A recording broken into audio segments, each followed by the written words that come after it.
Bonjour, pour cette quatrième vidéo consacrée aux derniers instants d'Élisabeth de la Trinité, après avoir présenté ce qui s'est passé entre le 1er novembre et le 9 novembre 1906, après avoir commenté le trésor liturgique de la recommandation de l'âme, cette prière liturgique que la communauté du Carmel adressa en faveur d'Élisabeth de la Trinité mourante le 1er novembre 1906, après avoir évoqué les ultimes témoignages de Sœur Marie de la Trinité, de Mère Germaine, des docteurs qui ont soigné Élisabeth de la Trinité pendant son agonie, le moment est venu, donc pendant cette quatrième vidéo, de vous présenter ce que l'on appelle les lettres testaments.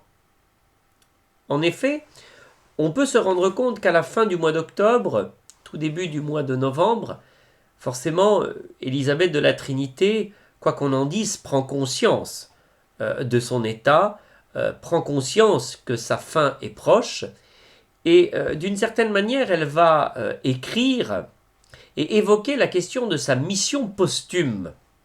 Elle ne le dit pas directement en ces termes, mais c'est-à-dire c'est qu'elle entrevoit vraiment ce que sera sa mission une fois qu'elle aura quitté cette terre. Alors, ces lettres testaments, le père Conrad de Mester, dans les œuvres complètes, les a discernées. Voici la liste de ces lettres que l'on peut considérer comme des lettres testaments, vraiment où là, à travers ce qu'elle écrit, elle laisse l'héritage spirituel à la postérité. Je vous donne tout d'abord cette liste de lettres testaments. La première, c'est la lettre 295, datée du 11 juillet 1906. C'est la période à laquelle Élisabeth de la Trinité a une espèce de relent. Sa maladie la faisait profondément décliner depuis le mois de mars 1906. On pensait déjà que sa fin était toute proche, et là, il y a un mieux à partir du 11 juillet. À côté de la lettre 295, il y a la lettre 302, la lettre 315, la lettre 324, la lettre 326, la lettre 330, 331, 333, 334, 335, 341 et 342. Voici donc la liste, d'après le père Conrad de Mester, de ces lettres que l'on peut considérer comme des lettres testaments spirituels, c'est-à-dire qu'à l'intérieur de ces lettres, Élisabeth de la Trinité expose à la fois son héritage spirituel, de tout ce qu'elle a vécu en tant que tel, si l'on veut, et puis elle laisse entrevoir la manière dont elle discerne sa mission posthume. Il est d'ailleurs très intéressant et très pertinent de voir que, en voyant l'œuvre de la mort, elle médite et elle discerne sa vocation après la mort. Donc là, nous sommes vraiment dans un discernement qui se passe dans la foi en la résurrection, dans la foi en la béatitude éternelle, et finalement, une fois que je serai de l'autre côté, dans la béatitude éternelle, que vais-je faire? Quelle sera ma mission? Quelle sera ma vocation? Alors, je vous propose, bien évidemment, dans cette vidéo, non pas de lire l'intégralité de ces lettres testaments spirituels, mais d'en lire quelques-unes et quelques extraits très significatifs à partir desquels vous-même, vous pourrez vous faire une idée de cette extraordinaire mission posthume qu'Élisabeth de la Trinité discerne alors qu'elle voit sa fin de la vie terrestre approcher. La première lettre que je voudrais vous lire, enfin un extrait, bien évidemment, c'est un extrait de la lettre 302. Elle est datée du 2 août 1906 et elle est adressée à sa mère, Madame Cathèse. On peut dire que c'est une lettre qui va nous décrire la force intérieure. Élisabeth de la Trinité, jusqu'à la fin, et même après, sera toujours le chantre de la vie intérieure. Et là, cette lettre, vous allez voir, va bien le décrire. Je vous la cite. Maman chérie, te souviens-tu, il y a 5 ans, je me souviens, moi, et lui aussi. Il a recueilli le sang de ton cœur maternel dans un calice qui pèsera bien lourd dans la balance de sa miséricorde. Hier soir, je me rappelais cette dernière soirée, et comme je ne pouvais pas dormir, je me suis installé près de ma fenêtre où je suis resté là presque jusqu'à minuit, en oraison, avec mon maître. J'ai passé une soirée divine à ce balcon. Le ciel était si beau, si calme. On sentait un tel silence dans le monastère. Et moi, je repassais ces 5 années, tant comblé de grâce. Ô petite maman que j'aime, ne regrette pas le bonheur que tu m'as donné. Oui, grâce à ton fiat, j'ai pu entrer en la sainte demeure. Et seul, avec le Dieu seul, goûter un avant-goût de ce ciel qui attire tant mon âme.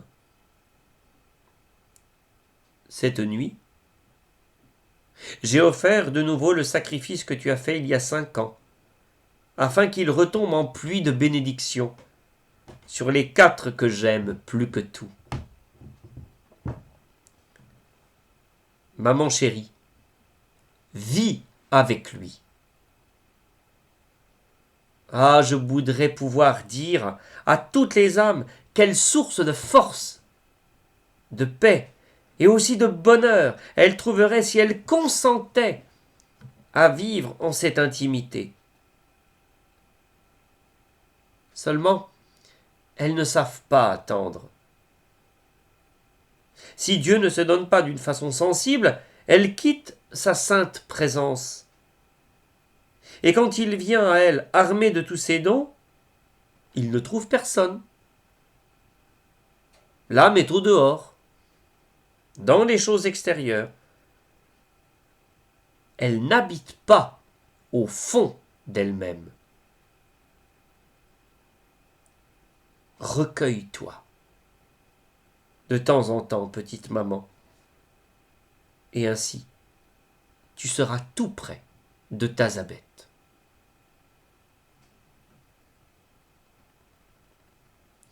Nous voyons bien qu'à travers cette première lettre, Élisabeth de la Trinité décrit bien évidemment la caractéristique fondamentale de sa mystique et de la singularité de son expérience spirituelle. C'est la chantre de la vie intérieure.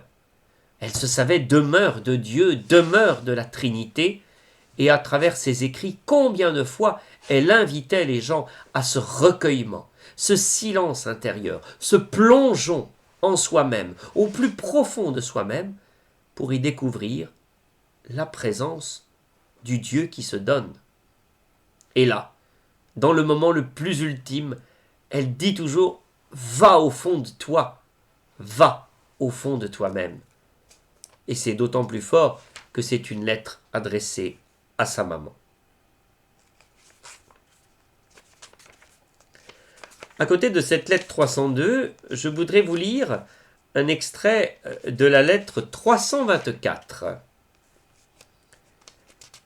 C'est une lettre qui va bien nous exprimer l'aspect important du mystère de la croix. Durant les derniers instants de sa vie, à cause de la maladie d'Addison, Élisabeth de la Trinité n'est plus en mesure, physiquement, de pouvoir communier. Tant le fait de manger, de déglutir, suscite en elle des douleurs terribles.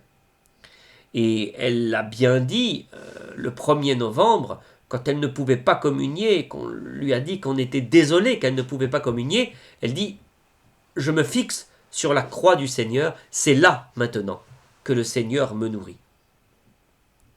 Et cette lettre 324, même si elle est déjà datée du 10 octobre 1906, donc bien avant cette expérience, elle dit déjà l'importance du mystère de la croix et de l'amour. C'est une lettre adressée à son amie Germaine de Gémeaux. Dieu seul suffit. Oh, si vous saviez les jours divins qui s'écoulent pour votre ami du Carmel. Je m'affaiblis de jour en jour. Et je sens que le Maître ne tardera plus beaucoup à venir me chercher. Je goûte. J'expérimente des joies inconnues. La joie de la douleur. Ô petite Germaine, qu'elle est suave et douce. Avant de mourir, je rêve d'être transformé en Jésus crucifié. Et cela me donne tant de force dans la souffrance. Petite sœur, nous ne devrions pas avoir d'autre idéal, sinon de nous conformer à ce modèle divin. Alors quelle ardeur nous porterait au sacrifice, au mépris de nous-mêmes, si nous avions toujours les yeux du cœur orientés vers lui. Une sainte écrivait en parlant du Maître. Où donc habitait-il, sinon dans la douleur? En effet, ce fut sa résidence durant les 33 années qu'il passa sur la terre, et ce n'est qu'aux privilégiés qu'il l'a fait partager. Si vous saviez quel bonheur ineffable goûte mon âme en pensant que le Père m'a prédestiné pour être conforme au Fils crucifié. C'est saint Paul qui nous fait part de cette élection divine qui semble être mon partage. Petite sœur de mon âme, à la lumière de l'éternité, le bon Dieu me fait comprendre bien des choses, et je viens vous dire, comme venant de sa part, de ne pas avoir peur du sacrifice, de la lutte, mais plutôt de vous en réjouir. Si votre nature est un sujet de combat, un champ de bataille, oh, ne vous découragez pas. Ne vous attristez pas. Je dirais volontiers aimez votre misère, car c'est sur elle que Dieu exerce sa miséricorde. Et lorsque sa vue vous jette dans la tristesse qui vous replie sur vous, cela, c'est de l'amour-propre. Aux heures de défaillance, allez vous réfugier sous la prière de votre Maître. Ô petite sœur, sur sa croix, il vous voyait, il priait pour vous. Et cette prière est éternellement vivante et présente devant son Père. C'est elle qui vous sauvera de vos misères. Plus vous sentez votre faiblesse, plus votre confiance doit grandir. Car c'est à lui seul que vous vous appuyez. Ne croyez donc pas qu'il ne vous prendra pas pour cela. C'est une grosse tentation.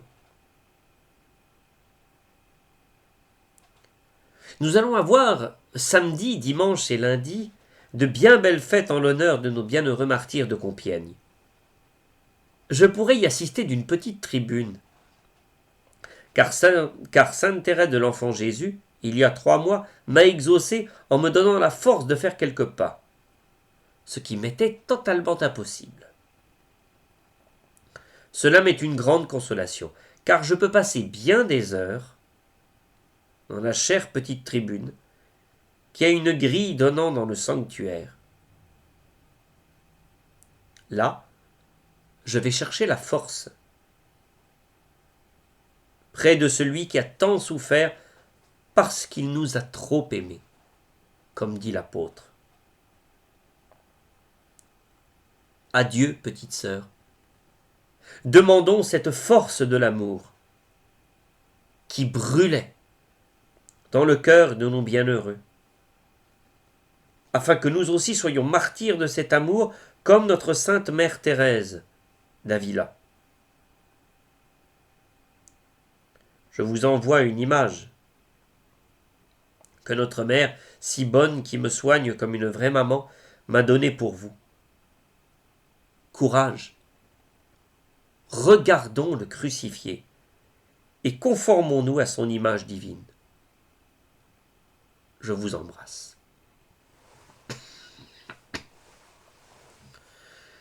Cette lettre 324 est particulièrement belle parce que on y voit ici un condensé. Le mystère de la croix, le mystère de l'amour, la force intérieure. Conformez-vous au mystère de la croix du Seigneur, finalement, dit-elle à la fin de sa lettre. Et c'est ce qu'elle essaye de vivre dans ces derniers instants. Elle se conforme au mystère de la croix de son Seigneur. C'est une croix qu'elle porte, cette maladie d'Addison. Mais en même temps, on sent bien que c'est là, en contemplant le crucifié, en vivant sa propre passion avec le crucifié, c'est là que cette force de transformation, cette expérience de l'amour, va jaillir. Et elle le dit avec des termes relativement simples. À présent, lisons la lettre 330. Elle est écrite à Madame Goutte de Bise et elle est datée du 23 octobre 1906. Là aussi, c'est une solide méditation sur le mystère de l'amour. D'ailleurs, l'expression « Dieu est amour » est écrite en introduction de cette lettre. Je cite. « Dans votre cher petit mot, vous m'appelez mon enfant. Oh, comme cela résonnait doucement à l'oreille de mon cœur. Et combien je vous suis reconnaissante de l'affection que vous voulez bien donner à la petite Carmélite qui vous aime tant. Si vous saviez comme nous parlons souvent de vous, avec ma mère chérie et vénérée. Elle me permet aujourd'hui de faire la petite gourmande, car la chère mère ne pense qu'à soulager son enfant, et avec une simplicité toute filiale, je réponds aux gracieux désirs de votre bon cœur, en venant vous confier que vos beaux chocolats, ceux surtout à la pistache, sont l'unique chose qui aille à mon estomac. Maman, mes amis, sans parler de ma bonne mère prieure, me procurent des chocolats de toute espèce, mais ils me brûlent ou m'écœurent. Et les vôtres me soulagent, en montant ce mal de cœur qui devient continuel, et ils sont plus adoucissants aussi. Je pense que cela vous fera plaisir, car je connais le cœur de ma chère Madame Berthe. Je prie, je m'immole pour votre petite Yaya. Qui sait si le bon Dieu n'attend pas que j'aille au ciel pour arranger son avenir avec la Sainte Vierge. Il est tout-puissant, et ce qui nous paraît irréalisable peut le devenir quand il veut. Oh, croyez que là-haut, à l'intérieur du foyer d'amour, je penserai activement à vous. Pour vous, si vous voulez, je demanderai, et ce sera le signe de mon entrée au ciel, une grâce d'union, d'intimité avec le Maître.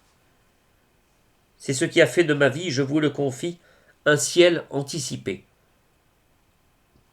C'est-à-dire croire qu'un être qui s'appelle l'amour habite en nous, à tout instant, du jour et de la nuit, et qu'il nous demande de vivre en société avec lui. Recevoir également comme venant directement de son amour toute joie, comme toute douleur. Cela élève l'âme au-dessus de ce qui passe. de ce qui broie, et la fait reposer dans la paix, la dilection des enfants de Dieu. Ô chère madame, quel flot de tendresse je sens monter de mon cœur jusqu'au vôtre. Il me semble que la petite Élisabeth est encore à ces jours où elle cheminait près de vous dans les grandes allées de Boassa. Allez vous recueillir en une d'elles, et là, sous le regard de Dieu, vous sentirez toute son âme près de la vôtre, car en lui, nous serons une pour le temps et pour l'éternité. Je vous embrasse, ainsi que ma Yaya.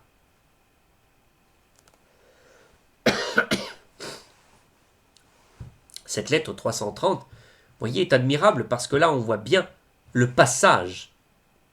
Élisabeth se sait demeure de Dieu, demeure de la Trinité, mais curieusement, dans les derniers instants, ce qu'elle perçoit, c'est que Dieu est amour. Elle est la maison de l'amour. Elle perçoit que l'amour a fait sa demeure en elle. Grâce des derniers instants, peut-être, mais source extraordinaire de rayonnement de la charité, à travers les attentions pour ceux qui la soignent, mais les attentions qu'elle manifeste à travers ses lettres testaments. Ici, c'est clair qu'il y a vraiment un changement radical. Elle se sait maintenant la demeure de l'amour. L'amour est personnifié. L'amour est Dieu.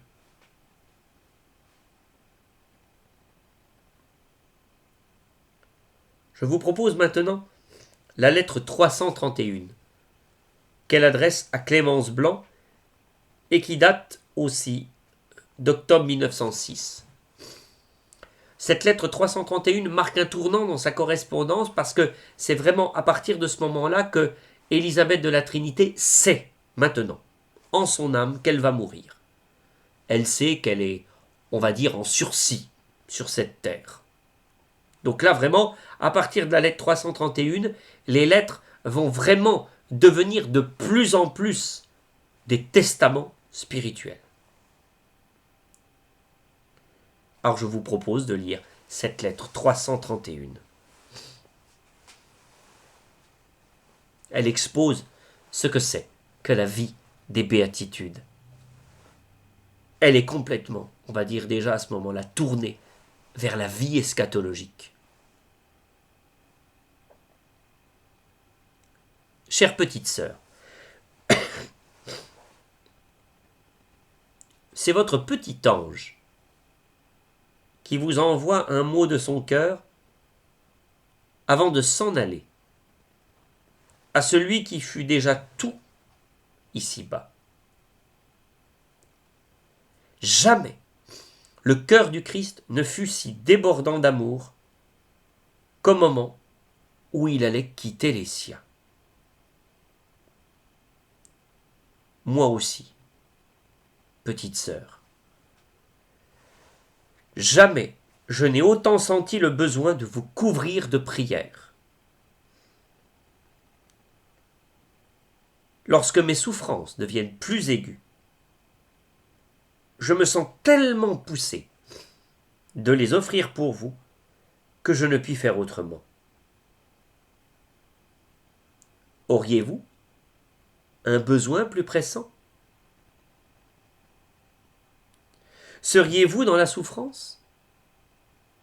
Ô petite sœur, je vous donne toutes les miennes. Vous pouvez en disposer pleinement.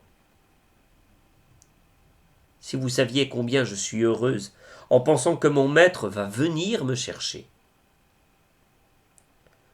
Que la mort est idéale pour ceux que Dieu a gardés et qui n'ont jamais recherché les choses visibles, parce qu'elles sont passagères, mais les invisibles, parce qu'elles sont éternelles. C'est emprunté à saint Paul. Au ciel, je serai votre ange, plus que jamais. Je sais combien ma petite sœur a besoin d'être gardée au milieu de ce Paris où s'écoule sa vie. Saint Paul dit que Dieu nous a élus en lui avant la création, afin que nous soyons purs, immaculés, en sa présence, dans l'amour. Ah, combien je lui demanderai que ce grand décret de sa volonté s'accomplisse en vous. Pour cela, écoutez le conseil du même apôtre. Marchez en Jésus-Christ, enracinez en lui, édifiez en lui, affermis dans la foi et croissant de plus en plus en lui. Tandis que je contemplerai l'idéale beauté en sa grande clarté, je lui demanderai qu'elle s'imprime en votre âme, afin que déjà sur cette terre, où tout est souillé, vous soyez belle de sa beauté, lumineuse de sa lumière. Adieu. Dites-lui merci pour moi, car mon bonheur est immense. Je vous donne rendez-vous en l'héritage des saints. C'est là que parmi le cœur des vierges, cette génération pure comme la lumière, nous chanterons le beau cantique de l'agneau, le Sanctus éternel, sous le rayonnement de la face de Dieu. Alors, dit saint Paul, nous serons transformés en la même image, de clarté en clarté. Je vous embrasse avec tout l'amour de mon cœur et suis votre ange pour l'éternité.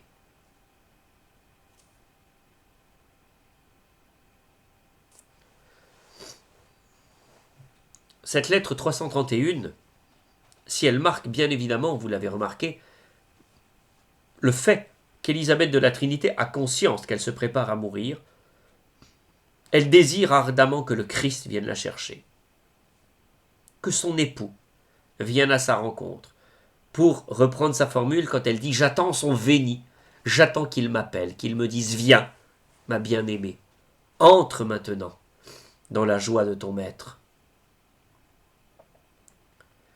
Or, voyez, cette prière presque eschatologique, christologique, prend ici appui sur la méditation de l'Écriture.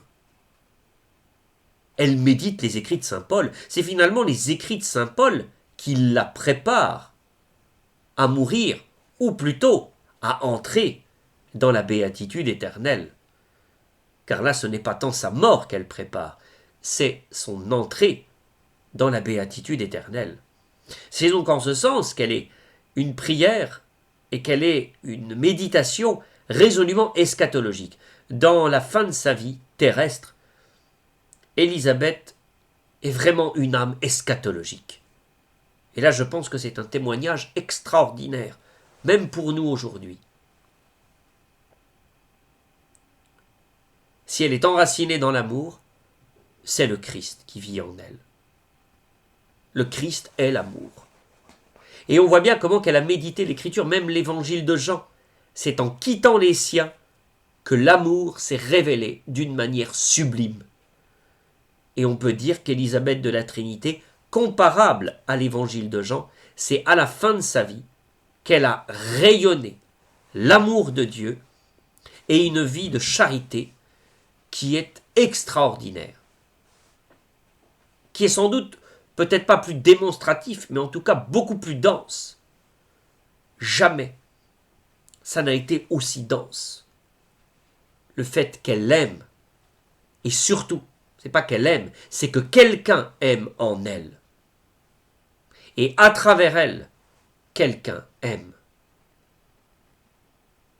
Fondé, bien évidemment, dans l'enseignement paulinien. Puis, toujours une autre méditation sur l'amour, en partant de cet extrait du Corpus johannique, Deus caritas est. Dieu est amour. Je vous propose donc de lire cette lettre 333 qu'elle adressa à Madame de Baudet, sans doute vers la fin octobre 1906. Écoutons cette méditation. L'heure approche où je vais passer de ce monde à mon Père. Et avant de partir, je veux vous envoyer un mot de mon cœur, un testament de mon âme. Jamais le cœur du Maître ne fut si débordant d'amour qu'à l'instant suprême où il allait quitter les siens. Il me semble qu'il se passe quelque chose d'analogue en sa petite épouse au soir de sa vie. Et je sens comme un flot qui monte de mon cœur jusqu'au vôtre. Chère Antoinette, à la lumière de l'éternité, l'âme voit les choses au vrai point. Oh, comme tout ce qui n'a pas été fait pour Dieu est avec Dieu et vide. Je vous en prie, marquez tout avec le sceau de l'amour. Il n'y a que cela qui demeure. Que la vie est quelque chose de sérieux.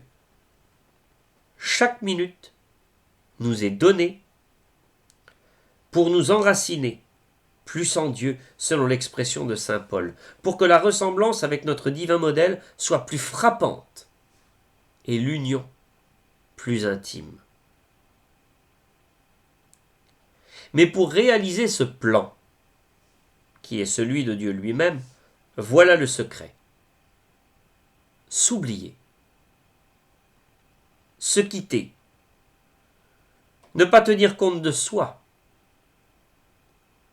regarder au Maître, ne regarder qu'à lui, recevoir également comme venant directement de son amour la joie ou la douleur. Cela établit l'âme sur des hauteurs si sereines.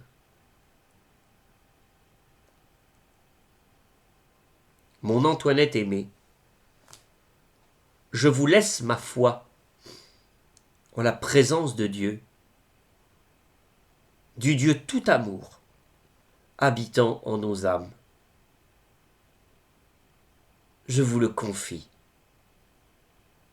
C'est cette intimité avec lui, au-dedans, qui a été le beau soleil irradiant ma vie, en faisant déjà comme un ciel anticipé. C'est ce qui me soutient aujourd'hui dans la souffrance. Je n'ai pas peur de ma faiblesse. C'est elle qui me donne confiance, car le fort est en moi. Et sa vertu est toute puissante. Elle opère, dit l'apôtre, au-delà de ce que nous pouvons espérer. Adieu, mon Antoinette. Quand je serai là-haut, voulez-vous me permettre de vous aider, de vous reprendre, même si je vois que vous ne donnez pas tout au Maître, et ce parce que je vous aime. Je protégerai vos deux chers trésors et demanderai pour vous tout ce qu'il faut pour en faire de belles âmes, des filles de l'amour. Qu'il vous garde toute sienne, toute fidèle. En lui, je serai toute vôtre.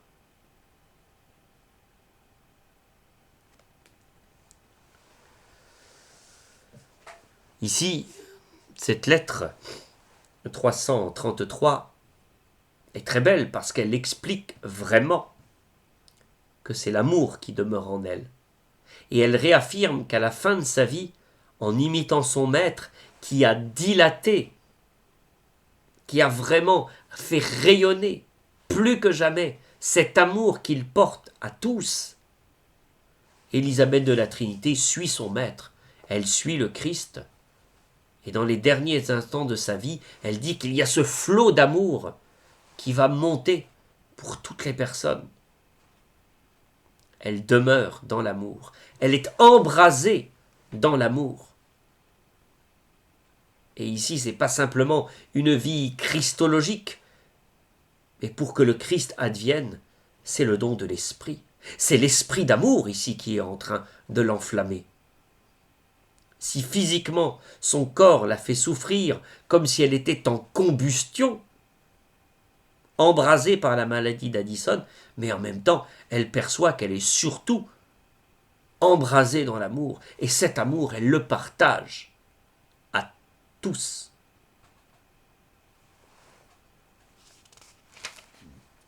Je vous propose maintenant de lire la lettre 335, qui, elle, est datée du 28 octobre 1906. Elle est adressée à une religieuse, sœur Marie-Odile.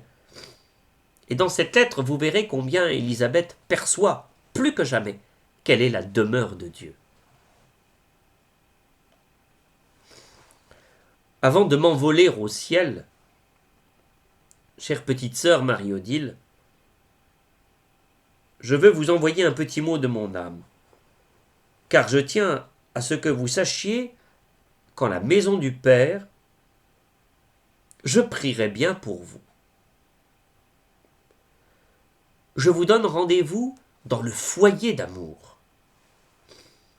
C'est là que s'écoulera mon éternité. Et vous pouvez déjà la commencer ici-bas. Chère sœur, je serai jalouse de la beauté de votre âme, car vous le savez, mon petit cœur vous aime.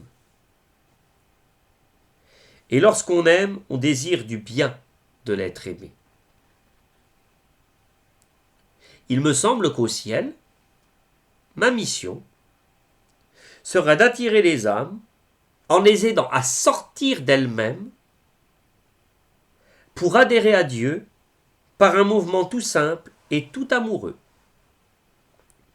De les garder en ce grand silence du dedans qui permet à Dieu de s'imprimer en elles, de les transformer en lui-même.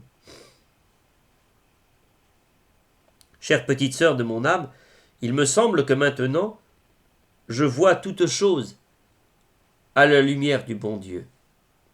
Et si je recommençais ma vie, oh, comme je voudrais ne plus perdre un instant. Il ne nous est pas permis à nous, épouses au Carmel, de faire autre chose que de l'amour, que du divin. Et si par hasard, du sein de la lumière, je vous voyais sortir de cette unique occupation, bien vite je viendrai vous rappeler à l'ordre. Voulez-vous bien, n'est-ce pas? Priez pour moi. Aidez-moi à me préparer pour le souper des noces de l'agneau. Il faut beaucoup souffrir pour mourir, et je compte sur vous pour m'aider. À mon tour, je viendrai vous assister à votre mort. Mon maître me presse. Il ne me parle plus que de l'éternité d'amour. C'est si grave, si sérieux. Je voudrais vivre chaque minute pleine. Adieu. Je n'ai pas la force et la permission d'écrire longuement, mais vous savez le mot de saint Paul, notre conversation est dans les cieux. Petite sœur aimée, vivons d'amour, pour mourir d'amour, et pour glorifier le Dieu tout amour. Laudem gloriae. cette lettre est sans doute, vous voyez, parmi les lettres testament, on va dire, la plus explicite. Parce que là, Élisabeth parle vraiment de sa mission posthume. Ma mission sera d'attirer les âmes en les aidant à sortir d'elles-mêmes, c'est-à-dire à se déconnecter de tout, à s'oublier. Un mouvement, vous voyez, pour que l'âme apprenne vraiment à se détacher de tout. Détachement, dépouillement, abandon. Pour adhérer à Dieu par un mouvement tout simple et tout amoureux. Je me dégage de tout, de toutes les attractions, pour après ne me concentrer qu'en Dieu. Mais attention, Dieu, ce mouvement tout simple et tout amoureux, où se passe-t-il? Il se passe en ce grand silence du dedans. Donc finalement, il y a un mouvement d'intériorisation. Je m'extériorise pour détacher mon âme, on va dire, de toutes les tentations, de tous les échappatoires, pour après ne me fixer qu'en Dieu, et ce Dieu qui après va susciter, lui, un mouvement d'intériorisation. Car le mouvement d'intériorisation, le mouvement de venir en dedans de soi-même, ce n'est pas pour se libérer des tentations, au contraire, c'est un mouvement qui est déjà divin. C'est Dieu lui-même, en fait, qui entre en nous. On lui fait de la place. C'est lui qui entre en nous, et après lui, nous entrons en nous-mêmes avec lui. Et cela va susciter en nous cette transformation, cette consécration dans l'amour. Et on voit bien que c'est ce double mouvement qui permettra après à Élisabeth de concentrer sa mission en disant « Petite sœur, vivons d'amour pour mourir d'amour et pour glorifier le Dieu tout amour. » Comment est-ce que l'on peut dire ça si l'on n'est pas sorti de soi-même pour se détacher de tout et pour qu'après, avec Dieu, entrer en nous-mêmes dans ce grand silence pour le laisser aimer en nous. Ce mouvement-là, finalement, permet à Dieu qu'il aime en nous. Il nous transforme dans l'amour parce qu'il aime en nous.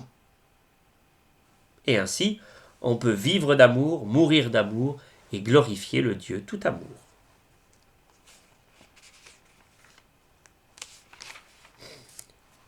Je vous propose maintenant la lettre numéro 341 adressée à Madame Allot, et elle date du début novembre 1906.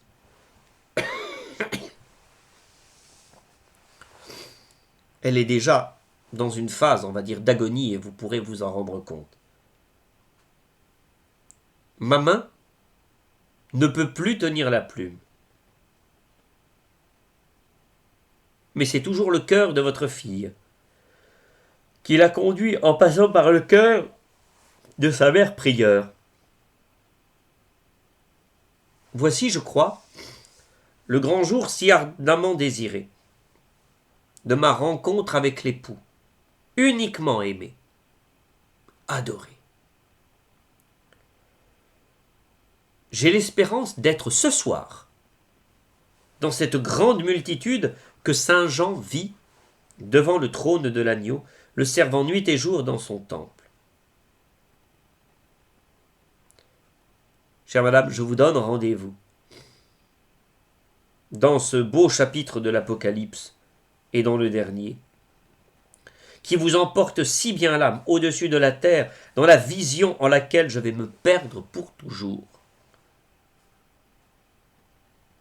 Comme je penserai à vous, chère maman, à ma petite sœur Marie-Louise, sous la clarté de ce foyer d'amour. Vous m'y serez bien présente, et mon bonheur grandira en intercédant pour vous que j'aime tant.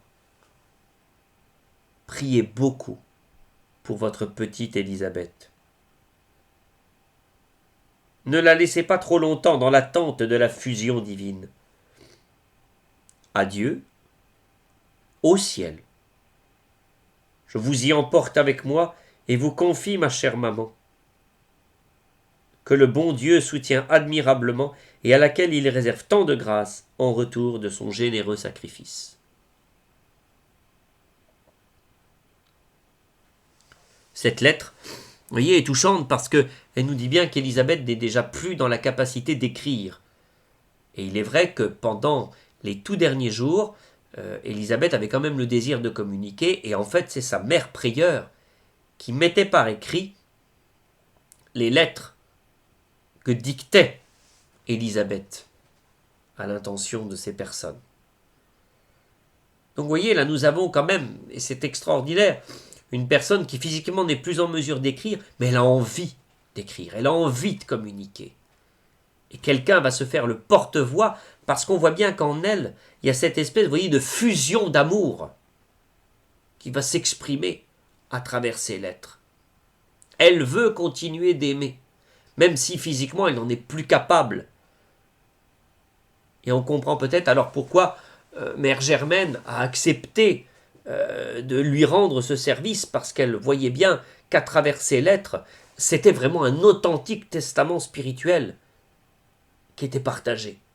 On ne pouvait pas mettre ça sous le silence. Comme tous les testaments, le principe d'un testament, c'est que c'est un acte public.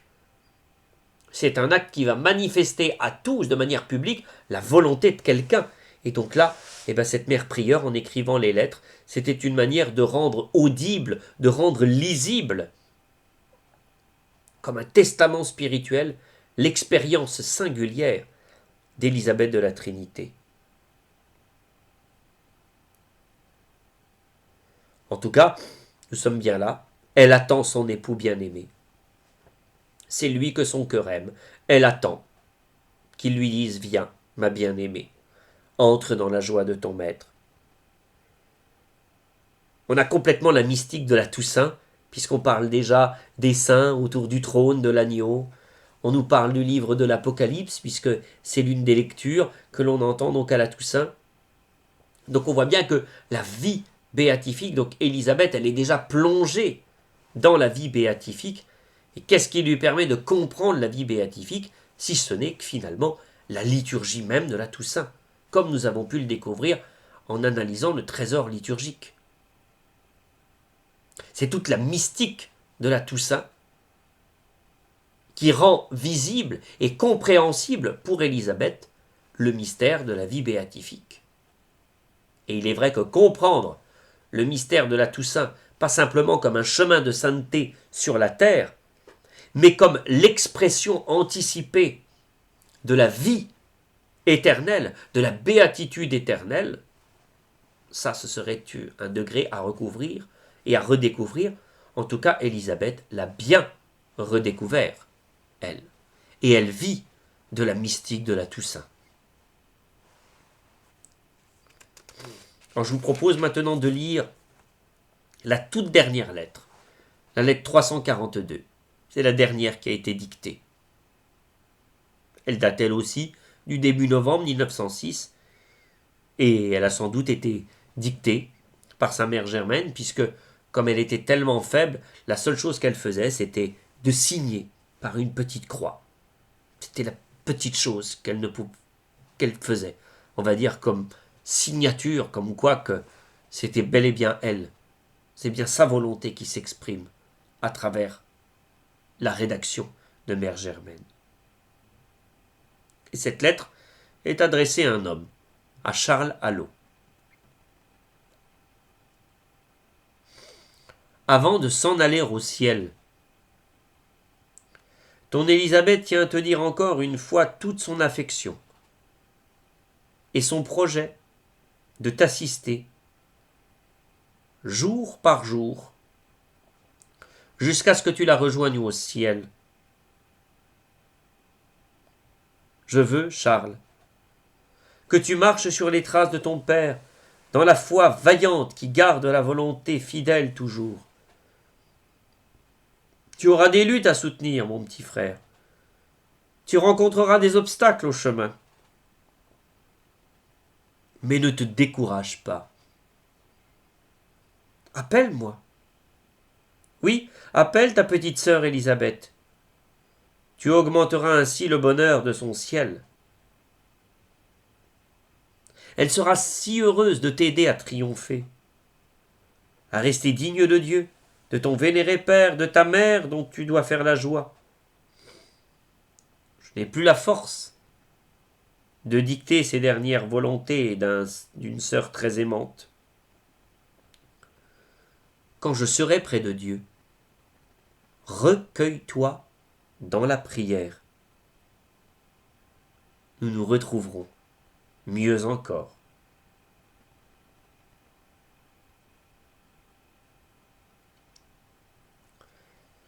Dernière lettre, très brève, mais finalement tout est dit. Recueille-toi en ton âme. Plus que jamais, Élisabeth de la Trinité, dans un moment ultime, invite à cette vie intérieure. C'est peut-être encore un enjeu très actuel en cette année 2021. On aurait tellement de soucis terrestres à s'occuper qu'on en oublie, peut-être, au milieu de toutes ces occupations, de se recueillir en nous-mêmes, de prier en nous-mêmes, celui qui est là, et celui qui a tant de choses à nous dire. Puis Élisabeth se voudra une âme d'intercession. Elle voudra intercéder pour nous. Alors, indirectement, est-ce qu'on l'invoque?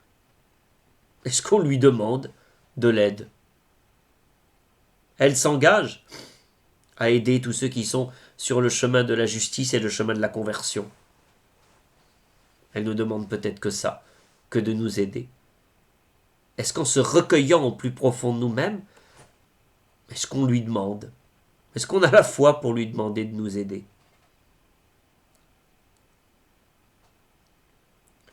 Et puis on voit bien qu'Élisabeth est une âme combattante. Dans ce combat qui est le nôtre, une volonté toujours fidèle, tu auras des luttes, tu rencontreras des obstacles, mais ne te décourage pas. Appelle-moi. Élisabeth de la Trinité se présente alors comme la sainte pour nous aider à nous convertir, mais à nous convertir pour mieux nous recueillir en nous-mêmes, pour y savourer la présence de celui qui a établi sa demeure en nous. Et ce Dieu est amour. Demeurez dans l'amour, comme l'amour demeure en nous. Voici la lecture de quelques-unes de ces lettres testament. Elles sont là. Qu'allons-nous faire alors de cet héritage? Vaste question. Je vous laisse y réfléchir dans le secret de votre cœur.